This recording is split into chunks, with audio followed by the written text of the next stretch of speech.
Welcome everyone to the Racing Groove podcast, a new podcast that I kind of thought about doing. And today we're going to talk with Joey Wirt and his 2020 season, what to expect going into 2021, and more. Okay. Ad on my computer came up. And anyway, Joey, we're here, and I guess it's time to talk about your 2020 season. Yeah, um, yeah, it was a year. Started off pretty good opening night. It was late because of COVID and everything, but started off pretty good opening night. It was finished fourth. Could have won this thing had I had a flat left front, but that's probably about the only good luck I had the whole year. Huh. What is it? 2 motors, 2 cars, and a lot of miscellaneous crap that went on. So anyway, from what I was saying with the blue 39 card that you had, you blew two motors with that thing, right? Yeah. Actually, it was 3 if you count the seat where I got sold. But yeah, first one just spun a bearing. And I said, still a motor in there. We built it with Dobson. And so I went out to Flint and got another motor. And that one ended up being seized when I got back to the house. It was, completely seized up. Couldn't do anything with it. My fault. Should have checked at the junkyard, but, Yep. 21-year-old, this is my first year owning my own car and racing it. So that was on a Wednesday. We found another one. We get it home Friday night, and Saturday was on the track. So that was a fun all-nighter. So that was the last good night with that Pontiac. It ended up throwing a rod the next week, and when it did, it caught the wiring harness on fire, and I could not for the life of me find a harness for that car. So just had to get rid of it and move on. Jeremy Donner, he had it as a road car, and he sold it to me. And that was a street car to a road car in 6 days. That one blew up. That one blew up? So, I thought you ran that in the, what was it called? In the Nationals. Yeah, I did. I rebuilt the motor on that one. It spun. The timing chain guide snapped. When it did, took the oil pump out and spun every rod bearing in the engine. So that one got rebuilt. It was started up the day of practice in Nationals for the first time. So, I guess that was your season. It's been up and down season for you. The first half it went pretty normal until the second half. You again went through 3 motors with the Pontiac, and then with the Saturn. Yeah, and its demise at Nationals. Yep, got wrecked at Nationals. I forgot how that wreck started. I think a guy spun the white 222 out, and who did you get rear-ended by? From going off the replay, just next to your video, it looked like Josh Scheiber went to pass the 26. I don't know who was on 26 that night in the grass, and he checked up. I checked up, and then Abby Cole rear-ended me, spun me sideways, and then I don't know who hit me, but he got me pretty good. He actually buckled the floorboard and ripped the roll cage. The weld on the roll cage didn't fail. The whole floorboard itself ripped out and bent the floorboard up to the brake pedal and snapped it off. And that wreck should have hurt me in many different ways. But yeah, I got out, Walked across the track. I saw that. It was funny. I didn't remember that until a week later when I came back and I was thinking about everything. That whole week, my memory kicked in with me walking across turn 2. I had no idea what happened or anything. I came back about a week later. That was a good hit. Was that the driver's door? Driver's door? Yeah, I never knew about the cage. Next, at first I thought it was my welding ability, but then I looked at it and the whole floorboard rips right out of the floor, ripped right off of the unibody. All right. So, I shouldn't have walked away from that one, but hey, live and learn. And then shoot, what else did I want to talk to you about? Oh yeah, the Rookie of the Year. Did you ever? I think you came close to winning Rookie of the Year till it was all the trouble that came up, right? Yeah, if I did my math right, I would have locked that up 3 weeks early. And then, 'cause I was 300 points above, I don't even know who his name was, Simon Waters' kid. Or not kid, he's with Simon anyway. Yeah, I was 300 points above him, and then I lost 330 points in the next pursuing month. Yeah. Also, I think you had to borrow a car from Chris Reed to make up some points as well. The white and orange 29. That was actually a funny story. I was loading up. I was going home. That was the next first motor blew. I was going home. I was pull it out and try to see if I could rebuild it. And Chris calls me and says, "Where are you at?" And he was still glancing at the house. I'm like, "I'm heading home." And he's like, "Turn your ass around. I'll be there in an hour." I'm like, "What are you talking about?" And he just goes, "You're driving my car. You're not giving this up." So I turned around, went back in. He was there in an hour, and I was on the track in his car. And couldn't seal the steering wheel, couldn't reach the pedals. I should be serious, but the belts were loose, so I could reach the pedals for that qualifying run. Yeah, I You know, remember.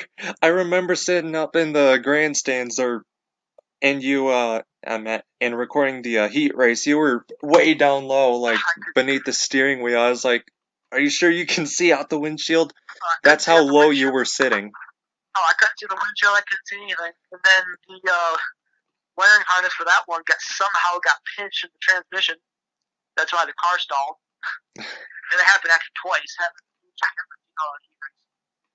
But yeah, I got my points from that night, and then I put the motor in the Pontiac. Hmm. And then the rest is history, I guess. Yep. And I think that wraps up your 2020 season. Do you know what to expect for 2021? I don't know yet. I obviously got the new Saturn that I'm building right now. Let's wait and see, I guess. I don't know what track it's going to.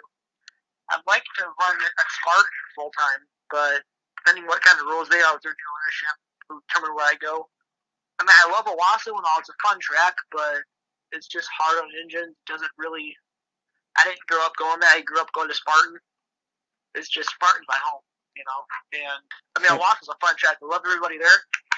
It's just, it's not, you know, it's not me per se. Like, I really enjoy my time there. And who knows? I might be back there full time. We'll have to see what the rules are at Spartan and see if I can even be competitive for my budget, and just go from there. But I don't know. I don't know yet. We'll wait and see. All right. Um, Actually, for me, I need to jump in this because there are some people wondering what I am gonna be doing next year, whether it's recording or racing, doing both. To be honest, I don't know. I really hate to say this for the people at Owasso. I gotta go back to Bertrand Auto City next year again. Those two tracks are the closest to me. I've been going to those ever since I was 8 or 9, and I think I'm gonna go back over here full full time. So it's like me and Spartan essentially. Yes. Yeah, and I think that was the case. I mean, there was a lot of Spartan people there. When Springport got shut down, a lot of Springport people came out. Same goes for Bertrand Auto City, especially the truck drivers. They were there the whole year. I mean, that was this year where Owasso Springport were the only two tracks open until Springport got shut down. And then it was just Owasso. Actually, I have to add Galesburg in there. Well, Galesburg M40. There's Yeah. only two tracks up here. I don't know. I'm definitely gonna do that next season. I gotta make a stop out to Owasso next season, that's for sure. Again, like you said, fun place, good people. I just don't I'm want not to saying leave them out. I'm not saying I won't run Owasso at all. I will be out there for at least 2 or 3 shows. But if Spartan has the rule book that they had this year, they were supposed to have this year, which is the same rule book as Owasso, I'll probably run Spartan all year, just because that's what the Pontiac one was built for. 2, that's how I know how. That's what I know how to set up cars for. And 3, that's my home track. Yep. And I got 2 of them over here, 2 home tracks. Auto City, Birch Run. That's where I've been again for 10 plus years. Well, the types of ribbon howls that they're, Birch Run or Dixie or whatever you want to call it, Auto City, Springport, Spartan, and Owasso are all an hour from me, being at a howl. Yeah. So like they're all. I guess you can consider them all home tracks, but just the one that I grew up going to.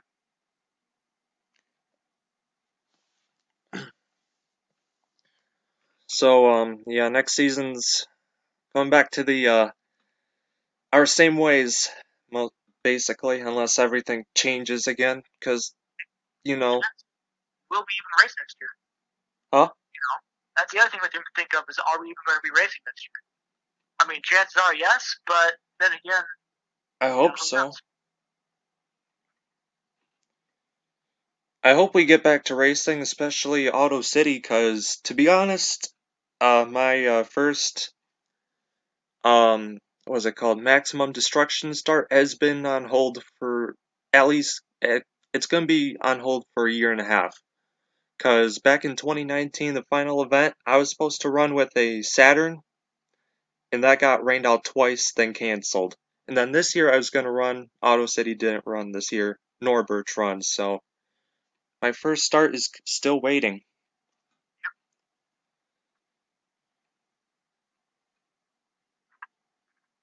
You there, Joey? Yeah. Can you talk a little louder? Yeah, can you hear me now? Yes, I do. Okay. Sweet. So, yeah. First start is on hold for me, and I really want to get back to racing because I've been going to the destruction events ever since I was a kid. This is my best chance to go for at least one destruction event, and I really want to do it. Destruction's fun. I mean, I love the figure eights occasion Spartan. Now those are a lot of fun. Expensive, but they're a lot of fun. I'm not gonna do figure eight. I don't want to get hit on the driver's side door. That's why I don't want it to happen to me. There's rules against it. Spartan, anyway. Again, but there's still that possibility. Possibility can hit their shirt on noble. So I prove that theory. So, I think that's it for 2021 for the both of us. Do you have any more plans on 2021, or do you think we can go on to the mailbox? I don't think I had anything else. Alright, we're going to go on to the mailbox. The way the mailbox works is that you send in questions, whether it's commenting on this video or on posts that I post on Facebook or Instagram. Pretty basic. And I got 4 questions this week. And 3 come from NASCAR Race Reviews and News 20 on Instagram. And then 1 comes from Kyle Callahan. So the first one that comes from Race Reviews is what's your favorite dream car? Honestly, I wouldn't mind getting modified at some point. It's kind of my goal, is running mods. Modified? But that's probably, I don't know, 15, 20 years out, money-wise. But I think he says he means dream car as like a personal vehicle. Oh, I've never even thought of that. Yeah, ever since I was 5 years old, it's been race cars. I mean, once I realized getting the Cup Series is, just about impossible, to switch to modified. Any part of NASCAR, it's impossible. No, you can go to Berlin. I looked up for a front wheel drive license at Berlin. I think it was $75 with postage stamp. To get a license, you show up Berlin. But yeah, for me, dream car, I'm probably never gonna get into racing, cause it's too expensive. But maybe when I get a good job, I'll start getting into the front wheel drive division. All I can afford right now is the destruction events off of my car that I crashed a year ago. But yeah, back to Dream Car. I gotta go with a Ford Mustang. I really like those, especially the new ones that came out, the 2019 2020 bodies. Ford Mustang. I'd really like to have it either that or the or a Ferrari. I'd really like to have one of those. Either one would be nice. Yeah, I mean, Ferraris are cool, but I've always been a race car guy. Yeah. All right. So the favorite race of all time. I gotta think about that one for a minute. I I mean, mean, probably Michigan 2012. Michigan 2020. Junior finally snapped that winless streak. Oh yeah, I remember watching that. That was at two races at MIS in a 10-year period. 2008 June, and June 2012. Hmm. Junior won both of them. For me, I was mad. the favorite race of all time. Uh, even though the winner of the race kinds knocks the score down a bit, I gotta go with the 2018 Chicagoland race. I was there for that race, and my God, the final laps was a nail biter. Where Kyle Larson keeps on dive bombing it down to the bottom of the track, going into the corners, then trying to get to Kyle Busch on the final lap. He gets to Kyle Busch, gets into his left rear, coming off a 2. And going into 3, I thought Larson had it. Nope, here comes Bushy, just dive bombing it and then just hitting his back bumper, sending him sideways, and then Kyle Busch gets into the wall. I think about that. I had to add the 2011 Indy 500. That one, I was a Dan Veltman fan. Oh yeah. When it comes to IndyCar, I didn't think he was going to win that one. Next thing you know, there's Hildebrand on the wall. And then we all know what happened on October Dan, but that one is pretty good. Yep, that one. Oh yeah, I remember the replays now. Yes, that was a pretty good finish. That was amazing, and the whole race was good. I went back because COVID. I wanted to watch Indy 500 on Memorial Day because Indy 500. Yep. And so I went to YouTube, pulled up that one, and put it on the TV that we had on the deck at the time. I just watched that outside. I forgot how good that race was, the entire race. Yeah, that's a race where people kind of forget how good it was. Because it. That was the IndyCar is still struggling compared to where it was in '95 before the split. But that was in that era with the old car that just wasn't really remembered because no one really watched it. Back then. Yeah. Back then, but 10, 15 years ago, no one watched IndyCar. Well, the problem with IndyCar for me, their advertising is just terrible. I don't see a lot of IndyCar advertisements on TV as much as I do NASCAR. Well, NASCAR only advertises during NASCAR races, but the thing with IndyCar, and Dad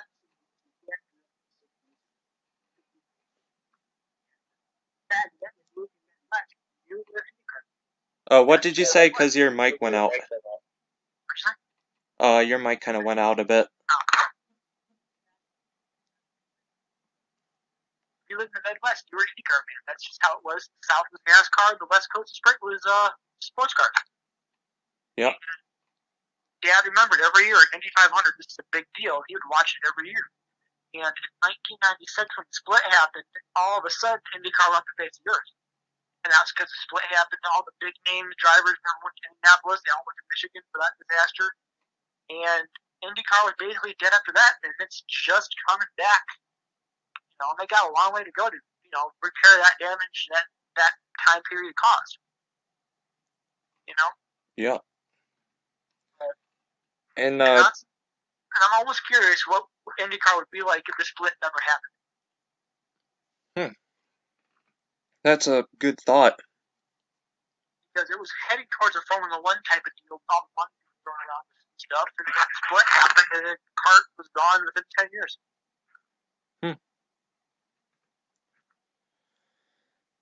So anyway, back to the questions. Ooh, that's a good one. Thoughts of the current condition of the racing community? To be honest, this is a no-brainer. The racing community around here is great. It gets political very quickly. From a driver's standpoint, Yeah, that's a little bit of a problem, but it happens in racing. I'm not talking like U.S. pop political. I mean, Oh, I know. typical racing politics. Yeah, Very political, really fast. yeah. But People talk other than about. that, like, it's not bad. It's coming back. You know, I mean, it's nowhere near how it was like back in the '90s, Yep. but it's coming back. We'll be there eventually. Um, I have some theories on how to make it better, but I think we all do. Like right now, most of the tracks is being survived by the four cylinder front wheel drive presses. Huh. Money's a big part of that. But give it a couple of years, see how it goes. I feel confident on most tracks. But yeah. One track. I probably don't want to say this. One track that's been struggling is folks over at Auto City. I mean, all they typically do over there is maximum destruction, yet they hardly use the was it half mile track that they have? I believe it's a half mile, maybe a bit shorter. I've never been up there before. But yeah, out of all the events that they have each year, they hardly use the half mile track that they have. The big track surrounding the little track with the figure eight. I don't know. They need to use that more. Yeah, it's a market too. I mean, people up there just aren't big racing people. Yeah. You Other know, than that, that's kind of the upsetting part about it. But we'll wait and see. Eventually, it'll come back. yeah, I guess so. I mean, destruction is fine. I can live with it, but that's typically all they do out there to keep the track going. I mean, I don't blame them. Whatever puts the butts in the seats, yeah, go ahead. But And it's also, just and I think of the live tracks, a lot of stuff can be solved just by advertising. I mean, I remember this is Spartan reference, but I remember Spartan Speedway. I had stuff on the video all the time. true. In the last couple of years, it just quit advertising. Spartan was about empty every race except for the destruction guys. Hey, if you want advertising, come talk to me. Then maybe we'll work things out. Cause you've seen my videos. Yep, and it works too. Yep. So with the racing community. Oh yeah. Oh my goodness, stupid ads. Anyway, racing community as well as with as far as people go, um, I guess the people around the racetracks are pretty cool. Yeah, Uh, we all like the same stuff. yeah. Having a lot of people to talk to, having good friends. Talking about good friend Kyle Callahan. How did you become a fan of short track racing? Jeez. It's grassroots of all motorsports in the U.S. anyway. Like NASCAR only comes to town twice a year. Other than that, only short tracks around us. Yeah. I mean, my great grandfather ran a Wasso back in the '50s, back when it was dirt. So I got a lot of pictures of that. But and yeah. I didn't even know about that until I started running there. But yeah, I first visited the first short track that I went to when I was 6, 7 years old. The Birch Run Speedway, or it was then called Dixie Motor Speedway. Now it's Birch Run Speedway. Yeah, I went there for my first ever Eve of Destruction. That was pretty nice. I think the first time I went, there was a bus coming out of the figure eight, coming on the front stretch. it got sideways coming off the turn or going into the turn, and then it went to its roof and then back on its wheels. It kind of did a full-on barrel roll. Here's the question: did the kids still get to school? I hope so. Was the bus killed, or did it keep going? Oh, it kept going. Oh, some kids got to school. We're good. Yeah. But yeah, that's pretty fun. And then ever since that, I've been a big fan. Not off of that. Of course, there's Real Racing, the Pure Stocks and all them. They're pretty cool as well. Especially when Bertrand has the big events like what is it called, the Jegs iCar? Oh, I know this too. Kyle Crump runs it, and a couple people I know run it. Yeah, the CRA. oh, Jeg CRA series. Yeah, I was there for 2018 when who was it? The two-time Daytona 500 champion. Who was it? Sterling Marlin. He raced there. Pretty cool. That was awesome. That's my favorite race that I've been to at Bertrand Speedway, without a doubt. Dixie's nice. Probably the nicest track. In Michigan, probably for everything it's got, all the amenities it's got. Yeah, it looks nice. Too bad it's got some promotional issues, but what I've heard anyway. So, I went there for the Pure Stock Invitational they had last year, and I was amazed how empty the stands were for as big a race it was. Actually, I was there for that one as well. That was pretty nice. Yeah, with the whole red flag deal. Yeah. But yeah, short track racing, big fan of it. Way better than NASCAR. Than I gotta admit that. That's for sure. Yeah, there's nothing to do about that right now with where the cars are. Yeah, all NASCAR needs to do is fix the cars. They're too aero dependent. The issue with that is if you remember 2008, 2007, when they first came out with that car, because the Gen 6 right now is the same car as 07, the COT was with a different body. And I remember hearing about this a couple times. You still hear about interviews where they raised the roof up to give the driver more clearance. It just completely destroyed the handling of the cars. So they've, in order to fix that, they've switched it to aero. But aero has its issues, and they don't want to lower the roof again because then they were going to get some boxes last time. Yep, and then now they got the big, what was it? How tall are they? The freaking spoilers that they have on the mile and a halves. To quote Dale Jr., the giant ass spoilers. Hell yeah, giant ass spoilers. Those destroy the racing on the mile and a halves. They create so bad air, so bad dirty air, and such bad turbulence. There's just no way to pass. Yeah, but every major motorsport's the same way. IndyCar, Formula One, NASCAR, they all the same issue. Yeah. Oh yeah, the IndyCar Texas race earlier this year. Oh that my. was the track's fault. That wasn't their fault. It was the PJ1 for you. Yeah. Texas destroyed that track with the renovation back in 2017, I believe, 2018. Yeah, it works. No, it doesn't. Not as better. Not as better as what it was before. But give the asphalt some age. Yeah, I guess so. Anyway, so short track racing overall, pretty good. I like it. And I guess that's it. Yep, that's it for the mailbox. Again, if you want to send in questions, ask a question in the comments below, or when I make a episode 2 promotional post on Facebook or Instagram, you can comment on that with your question.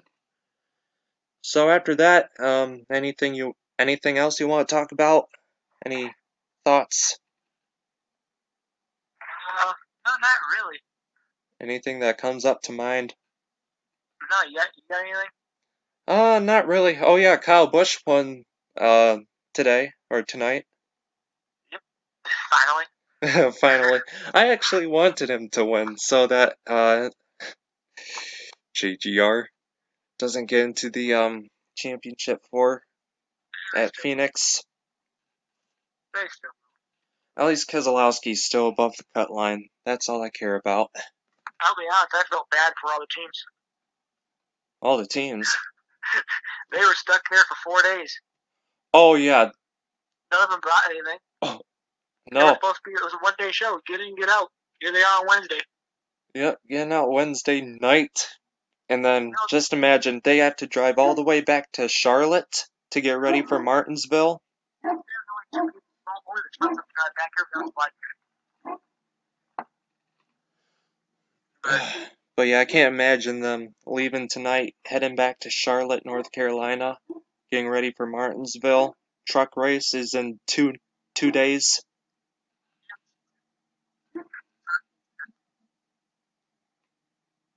What did you say? The truck teams didn't have to deal with the delay, just the Cup teams. So that's a plus. Yeah. Oh well, I guess from what NASCAR said, if they get the race in tonight at Texas, they will race Sunday at Martinsville. I guess they're going to be doing that. I mean, they ran what, 15 races in 10 weeks, whatever it was. So a golly number. Yeah, I guess they're used to that. I mean, I guess they didn't expect being in Texas for 4 days, but I guarantee you that Walmart has been running every bit of clothing they had going and food from all the teams. And food possibly. Yeah, and beer, definitely beer. That too. Anything else that I can think of before we end? All right, so I guess that's it then. Next. Who do you got next week? Next week we got Chad.